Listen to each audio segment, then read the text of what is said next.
ხშირად ამბობენ ხოლმე ზოგიერთ საკვებზე, რომ სისხლს ათხიერებს და თრომბის რისკს ამცირებს და სისხლისთვის კარგია და ზოგი ამბობენ პროთრომბინი გამომატებული მაქვს და გავათხიეროთ და რაღაც. ეს მიდგომა პირველ რიგში უმეტესად სწორი არ არის. ზოგ შემთხვევებში მართლა საჭიროა სისხლის გამათხიერებლები და ამისთვის არსებობს წამლები, მაგრამ უფრო მსუბუქი შემთხვევებისთვის, როცა მხოლოდ საკვებით შესაძლებელია დარეგულირება, კი შესაძლებელია რომ რაღაცით ხელი შეუწყოთ, მაგრამ ბევრ შემთხვევაში მცდარი წარმოდგენა გვაქვს ხოლმე. რო გგონია რომ რაღაც საკვებს ჭამთ, იმიტომ რომ რაღაც სისხლს გავათხიერებთ ან თრომბის რისკს შევამცირებთ, ბევრ შემთხვევაში მცდარია.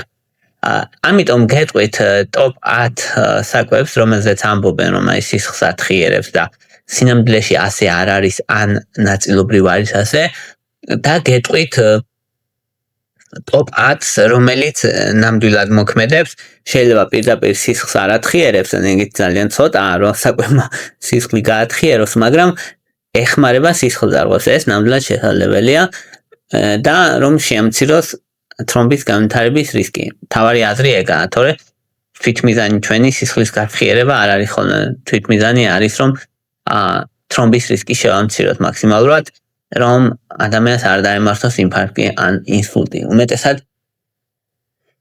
ამისთვის ვიბრძვით ხოლმე. ან სხვანაირი თრომბი სხვაგან. პირველი ყველაზე ხშირი, რაც ამბობენ ხოლმე, არის შოკოლადი და შოკოლადის ფლავონოიდების გამო ენოს პროდუქციას აძლიერებს და ამცირებს ასევე თრომბოციტების აგრეგაციას და ეს კვლევები არის ჩატარებული პრინციპში და ადამიანების ნაწილმა იცის კი რომ ეს ესე მოქმედებს და შესაბამისად ეს ეფექტი აქვს. თუმცა აქ ორი რამე თამაშობს როლს. ერთი რომ თუ კი გინდა სისხლძარღვებზე ქონდეს ეფექტი, უნდა მიიღოთ შავი შოკოლადი ძალიან ცოტა შაქრით ან უშაქროდ, რაც რთული მისაღებია ადამიანისთვის და საკმაოდ დიდი დოზები.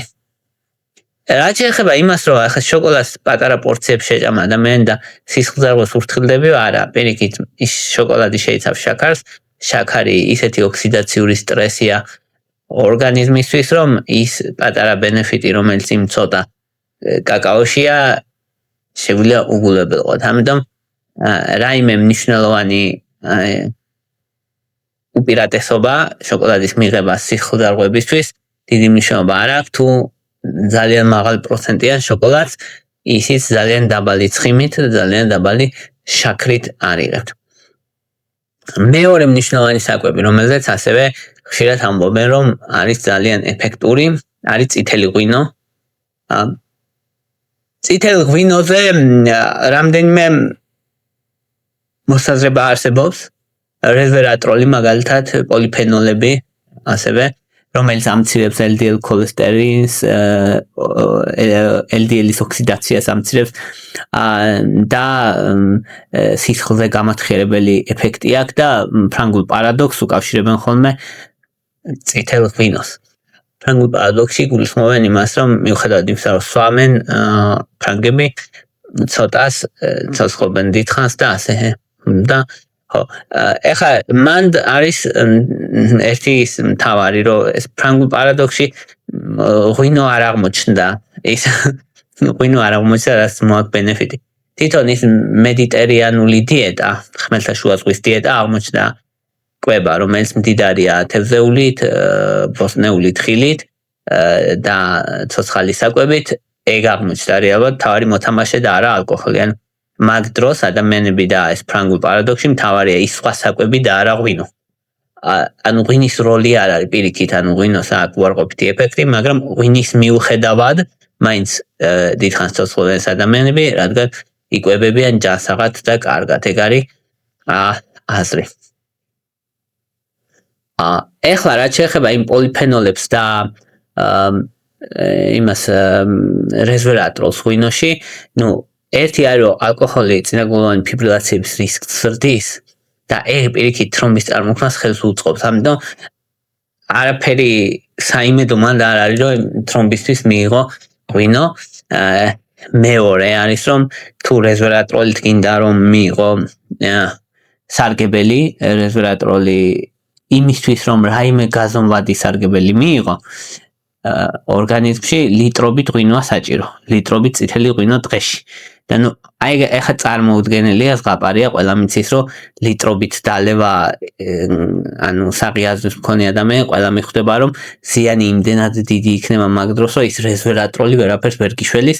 ამიტომ რესვერატროლები ცალკე საკვებ დანამატად იყიდება ხოლმე და ვისაც ძალიან უნდა ხო ნუ რესვერატროლზე იმიტომ ამახვილებ ყურადღებას რომ ამ ბოლო ხანებში ეს ოქსფორდის ის არის პროფესორი ეგ ძალიან ყურადღებას აქცევს რესვერატროლს და ან ძალიან დიდ მნიშვნელობას ანიჭებს და ამიტომ როგორც გამაახალგაზრდავებელი ეგ არის და ამიტომ რესვერატროლი მოკლედ უყვართ ხა როგორც საკვები დანამატი და ამიტომ მესამე არის ნიორი. ნიორზეც იყო რომ ალისინი რომელიც ნიურის მთავარი მოქმედი კომპონენტია აინჰიბირებს თრომბოციტების აგრეგაციას და ფიბრინის ფორმაციასაც ამცირებს რომელიც ხელს უშლის რეალურად თრომბის წარმოქმნას.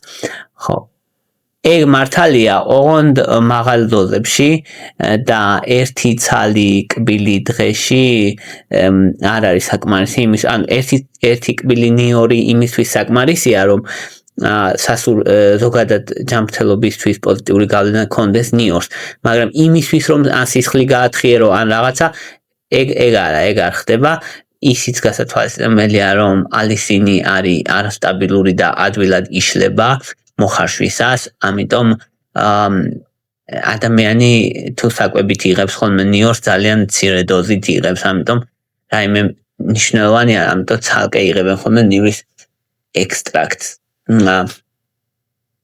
მეოთხე არის ჯინჯერი. ჯინჯერის ჩაიზეც არის ხოლმე რომ თრომბოქსანის სინთეზს აინჰიბირებს და ამცირებს თრომბოციტების შეწებებას და აგრეგაციას და ესე ხო კი ოღონდ მაღალ დოზებში და მაღალ დოზებში მსუბუქიესეთი ეფექტი აქვს. და რაც იღებენ ადამიანი 1-2 გრამი გამხმარი ჯინჯერი ცხელ წყალში ეგ არის ხოლმე ძირითადად ჩაი ნაკლებად რომ რამე მნიშვნელოვანი ეფექტი ქონდეს. და ძალიან ხანმოკლე ეფექტი აქვს როცა აქვს მაღალი დოზებია საჭირო და მოკლედ არ არის ეფექტური არ არის. თეორიულად არის პრაქტიკულად არ მუშაობს მოკლედ. ლიმონიანი წყალი არის კიდე ისა რომ ლიმონი ჭამეს სისხლი გაათხიეროს რაღაც ამბობენ ხოლმე. ხო ლიმონის მთელი იარაღი რა არის C ვიტამინი და ციტრის მჟავა. და არის ესეთი იდეა რომ ციტრის მჟავას შეუძლია გახსნას ეს ფოლაკი. ხო ანუ სინამდვილეში ჯერ ერთი რომ C ვიტამინსაც ცოტა შეიცავს ლიმონი არ შეიცავს ბევრს. სხვა საკვებთან შედარებით ბევრ შეიცავს მაგრამ ან ზოგადად ხა ორგანიზმისთვის ის თქვა 50 მილიგრამი არ არის ძალიან ბევრი და კი ეხმარება სისხლძარღვას მაგრამ არა პირდაპირ და არ არის გაზომვადი ანტიკოაგულაციური ან ფიბრინოლიზური ეფექტი რომ ის თრომბი დაშალოს ეგეთი გაზომვადი ეფექტი არ აქვს. შესაბამისად ანუ არა პირდაპირ ეხმარება მაგრამ ის რომ ან თრომბს დაშლის და ან ათეროსკლეროზის ფოლაკს გახსნის ეგ უფრო ფანტასტიკის სფეროდან არის თუმცა C ვიტამინი ნამდვილად კარგია რომელსაც შეიცავს ისა ლიმონი. შემდეგი არის ბროწეულის წვენი. ბროწეულის წვენს ნამდვილად აქვს მაღალი ანტიოქსიდანტების შემცველობა, ეგ მართალია და ოქსიდაციური სტრესს უშლის ხელს, ათეროსკლეროზის პროგრესიას უშლის ხელს და ანთების მარკერებსაც ამცირებს.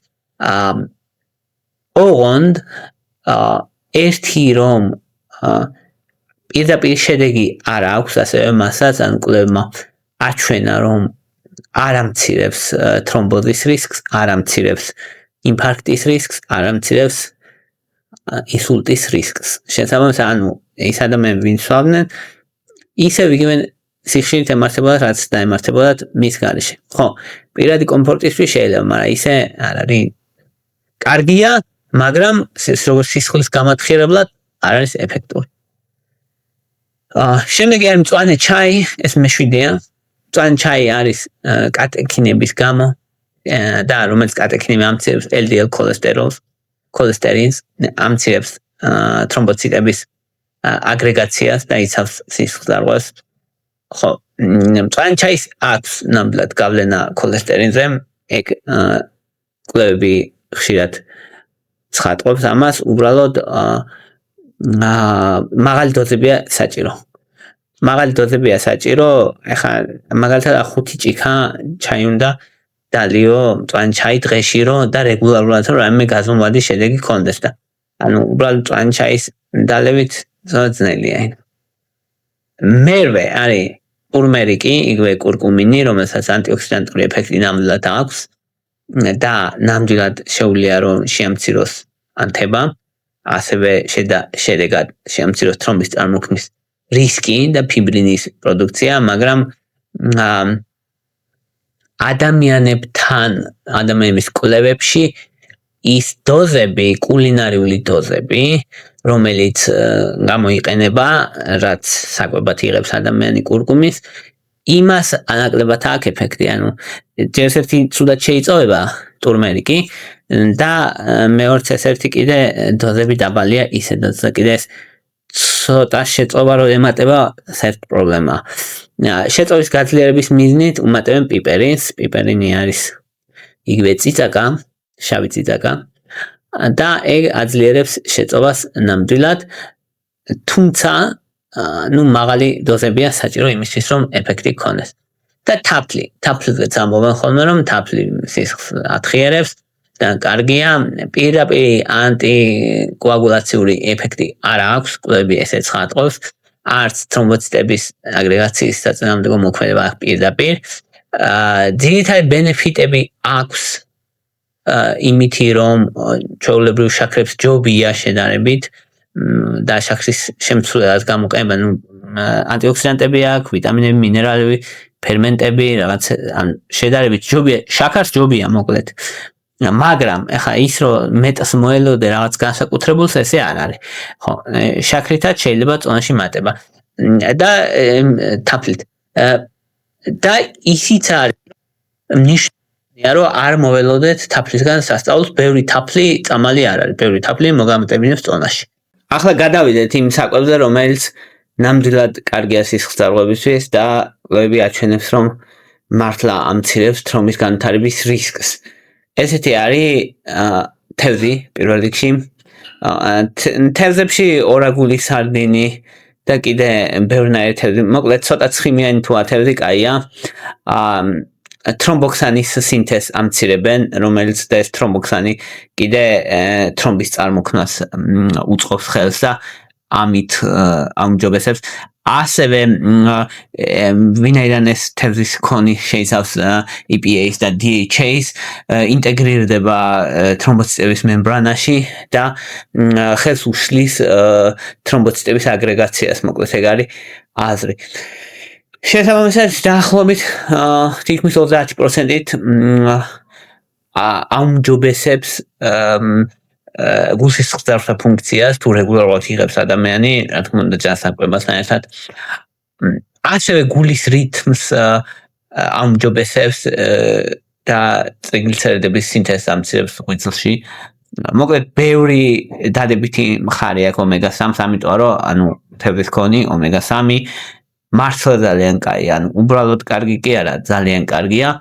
რეკომენდირებული დოზა არის 2-3 ჯერ რომ მიიღო კვირის განმავლობაში 150 გრამი თევზი,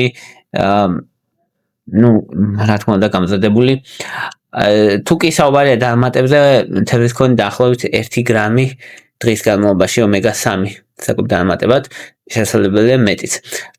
ხანგრძლივად მიღება შეიძლება, მაღალ დოზებში ვინც იღებს საკვებ დამატებს, სისხლს შეიძლება ზედმეტად გაათხიეროს და მან ყურადღებითაა ყოფნა საჭირო ან სისხლის გამათხიერებლებს ვინც იღებს დამატებით. თუმცა 1 გრამს ვინც იღებს და თუ დამატების სისხლის გამათხიერებას არ იღებს, მაშინ რისკები პრაქტიკულად არ არის. მეორე მნიშვნელოვანი რაც ასევე აუმჯობესებს სისხლის მდგომარეობას არის ზეითუნის ზეთი. ზეითუნის ზეთი ოღონდ ექსტრა ვირჯინი. ეგ მნიშვნელოვანია, პოლიფენოლებს შეიცავს, ოლეის მჟავას შეიცავს ასევე და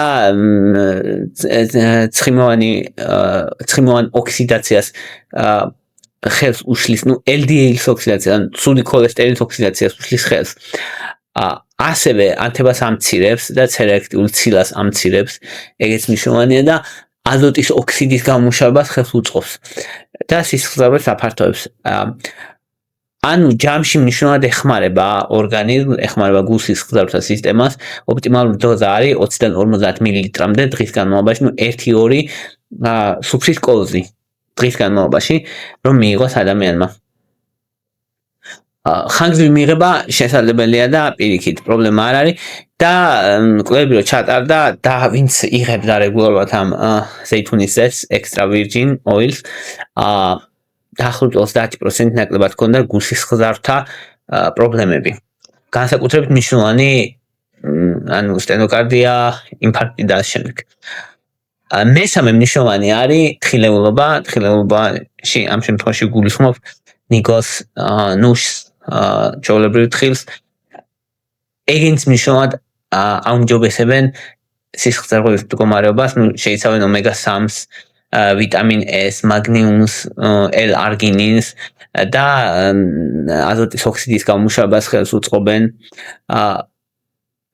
პოლიფენოლებს შეიცავენ და ცუდი ქოლესტერინის ოქსიდაციას ხელს უშლიან. ხო, ან ცუდი ქოლესტერინის ოქსიდაციას რომ ამბობთ ხელს უშლიან ნიშნავს, რომ ეს ცუდი ქოლესტერინის ოქსიდაცია რო ხდება, მოკლედ ეგ აზიანებს მე სისხლძარღვებს და მაგიტო აი როგორც რო წარმოიდგინოთ, რომ რამე დანა რო დადიოდეს სისხლში და რომ ალესო ის დანა რომ უფრო ადვილად დააზიანოს და აქ კიდე ხელს რო უშლის ოქსიდაციას, ეგ ნიშნავს, რომ პირიქით ამ დანას ქარქაში წამოაცვა, რომ ვეღარ დააზიანოს სისხლძარღვები, ამიტომ კარგი. დაახლოებით 30-დან 60 გრამამდე დღის განმავლობაში თხილი რომ მიიღოს ადამიანმა, 60-იც ცოტა მეტია, მაგრამ ადამიანს გააჩნია, ანუ ზოგადად კალორიულია თხილი და მაგიტო 30 გრამი, 30-40 გრამი როგორც ეს საკმარისია ხოლმე, თუმცა ზოგ შემთხვევაში 60-იც შესაძლებელია. დაახლოებით 1 მუჭა არასავსე თხილი, ეგ არის ნორმა, თხილეული შეიძლება სხვა ნიკოტი, ნუში ან საერთოდ მონაცვლეობით რომ მიიღოთ, ეგეც ერთ-ერთი საუკეთესო ვარიანტია. შვრია არის შემდეგი, შვრია სრულმარცვლოვანი, რა თქმა უნდა. რამდენიმე ძალიან დიდი დადებითი თვისება აქვს. ერთი რომ ბოჭკოვანია, ბეტა-გლუკანს შეიცავს და რომელიც ქოლესტერინს უკავშირდება და ქოლესტერინს ნაღველში მოკლედ უკავშირდება და ქოლესტერინის დონეს ამცირებს. ეგ ძალიან მნიშვნელოვანი არის. ასევე ანტიოქსიდანტებს შეიცავს, რომელსაც სისხლძარღვებზე აქვს ანთების საწინააღმდეგო მოქმედება და ანტიოქსიდანტური მოქმედება. შესაბამისად, შვრია ერთ-ერთი კაია, დილაობით განსაკუთრებით 50-60 ან მეტი ზოგ შემთხვევაში 100 გრამამდე რა, ვინამდეს იღებს გააჩნია 100 გრამამდე შეიცავს ბეტა-გლუკანს და კარგია მოკლედ და ყოველდღიურად თუ მიიღებს ადამიანი და 6 კვირის განმავლობაში 10-15% ამცირებს ხოლმე ცუდ ქოლესტერინს. შესაბამისად, ერთ-ერთი საუკეთესოა მოკლედ შვრია სრულმარცვლოვანი, რა თქმა უნდა. სელის თესლი არის შემდეგი, რომელიც მართლა ეფექტურია. შეიცავს ლიგნანებს, შეიცავს ALA ომეგა-3 ქვია, რომელიც ომეგა-3-ის ფორმა, ამცირებს ანთებას, ესტროგენის რეცეპტორების მოდულაციას ახდენს და ქოლესტერინის დონეს ამცირებს. 25-30 გრამი დღის განმავლობაში, 2 სუფრის კოლზი ან 1 სუფრის კოლზი დღის განმავლობაში ხო, შეიძლება მოაყარონ საჭმე საკუთთან ერთად მიიღონ, ხშირად ეგ არის ხოლმე ფორმა. 12 კვირაზე მეც ვინც იღებს, სისხლის წნევასაც კი ამცირებს. მოკლედ, ძალიან ბევრი დადებითი თვისება აქვს, ამიტომ სელის თესლი ძალიან კაია. ოღონდ ანუ რეგულარულად უნდა მიიღოთ ეგეთი რაღაცები, იმიტომ რომ რეგულარული მიღების შემთხვევაში აქვს ეფექტი. ანუ ეხლა ერთჯერადაც სელის თესლი მოაყარო რაღაცას, ეგრე არა, ხშირად უნდა გააკეთო. პომიდორი არის ერთ-ერთი კაი კიდე, ნამდვილად, იმიტომ რომ ლიკოპენს შეიცავს. ლიკოპენი აკუმულირდება ცუდ ქოლესტერინში და მათ ოქსიდაციას ხელს უშლის. ეგ აქვს და განსაკუთრებით ზეითუნის ზეთში თუ არის მომზადებული პომიდორი, მით უკეთესი აბსორბცია აქვს აი ამ ლიკოპენს და 2-3-ჯერ უფრო მეტად ხო ოპტიმალური დოზა არის რომ დაახლოებით 200 გრამამდე რომ მიიღოს ადამიანმა დღის განმავლობაში, 2-3 ცალი ისა პომიდორი.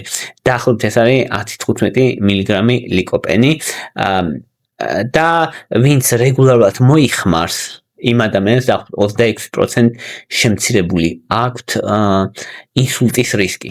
ამიტომაც კარგი. ასევე მწვანე ისპანახი და აი მწვანე ფოთლები რასაც აქვს, მოკლედ ეგ კარგია, ნიტრატებს შეიცავს. ეს ნიტრატები გადაიქმნება აზოტის ოქსიდად, რომელიც სისხლძარღვებს აფართოებს. ასევე შეიცავს ლუთეინს ხშირად და ეგეც მნიშვნელოვანია იმისთვის, რომ არტერიოლების დაზიანება არ მოხდეს. ფოლატსაც შეიცავს ხოლმე და რომელიც ჰომოცისტეინის რაოდენობას ამცირებს და ოქსიდაციურ სტრესს ამცირებს. დაახლოებით საშუალოდ თუ მიიღებს ადამიანი 100-150 გრამი. ხო, ასევე სისხლის წნევასაც კი ამცირებს, აი ისპანახი და ეგეთი მწვანე რაღაცები, მოკლედ. ანუ მწვანე ფოთლები რასაც აქვს, ყველაფერი ჯამში კაია. მეორე საკითხია უსაფრთხოება და ის როგორ ამოყვანილი, მაგრამ თუ კარგად ამოყვანილი, მაშინ კარგია ნამდვილად. მერვე მნიშვნელოვანი არის კენკროვანიდან მაგალითად პრინციპში კენკროვანიდან ყველაფერი მარწყვით დაწყებული და მოცვით დამთავრებული ყველაფერი კაია. ძალიან დიდი რაოდენობით ანტიოქსიდანტებს შეიცავენ. LDL-ის ან კარგი ქოლესტერინის რაოდენობას აძლიერებენ. დაახლოებით დღის განმავლობაში რომ მიიღოს ადამიანმა 100-150 ან 200 გრამი კარგია, ყოველ დღე შესაძლებელია მიიღება და 8 კვირაზე მეც ვინც იღებს, უკვე გაზომვადად მცირდება მიოკარდიუმის ინფარქტის რისკი იმ ადამიანებს, ვინც 8 კვირაზე მეტხანს იღებს კენკროვანს ყოველ დღე. ხო, ავოკადოა კიდე ერთ-ერთი ძალიან კაი, ქოლესტერინის რაოდენობას ამცირებს, ოლეის მჟავას შეიცავს, LDL-ს ცუდ ქოლესტერინს ამცირებს, ტრიგლიცერიდებს ამცირებს, კალიუმს შეიცავს და კალიუმი ძალიან მნიშვნელოვანი მიკროელემენტია, რომელიც დეფიციტიც რეალურად ძალიან ხშირია. ასევე შეიცავს ლუთეინს, გლუტათიონს, რომელიც ანტიოქსიდანტები არიან და ოქსიდაციურ სტრესისგან იცავს ორგანიზმს. ნახევარიდან 1 ავოკადო შეჭამს ადამიანს დღის განმავლობაში და თქვათ თუ გამულად ჭამს 4-6 კვირის განმავლობაში უკვე ცუდი ქოლესტერინის რაოდენობა მცირდება მნიშვნელოვნად დაახლოებით 13-ით. რაც ძალიან კაი შედეგია. და მეათე არის ლობიოები მოკლედ და ლობიოს პარკოსნები რა, მოკლედ რაც პარკოსნები ბოჭკოვანი შეიცავს, ეგ ბოჭკოვანი ამცირებს LDL-ის რაოდენობას. ასევე გლიკემიური ინდექსი ძალიან დაბალი აქვს და გლიკემიური ინდექსი ამცირებს, გლიკემიურ დატვირთვას ამცირებს ზოგადად ორგანიზმში. აქვს უნარი ლობიოს და ლობიოს ზოგიერთ სახეობას განსაკუთრებით, რომ შეიკავშიროს ნახშირწყლების შეწოვა შეამციროს.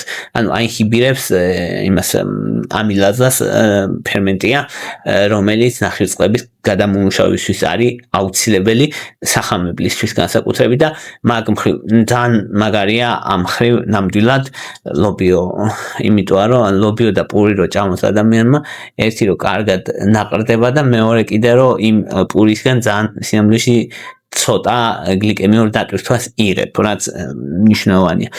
კიდე არის რაღაცები, მაგალითად იგივე ნიორი მაღალი დოზებით, ნიორის ექსტრაქტი, ალისინი მაგალითად, რომელიც 600-1200 მილიგრამი დღის განმავლობაში ექსტრაქტი, ან დაახლოებით 3 ცალი კბილი ნიორი შეჭამს ყოველდღე ადამიანმა.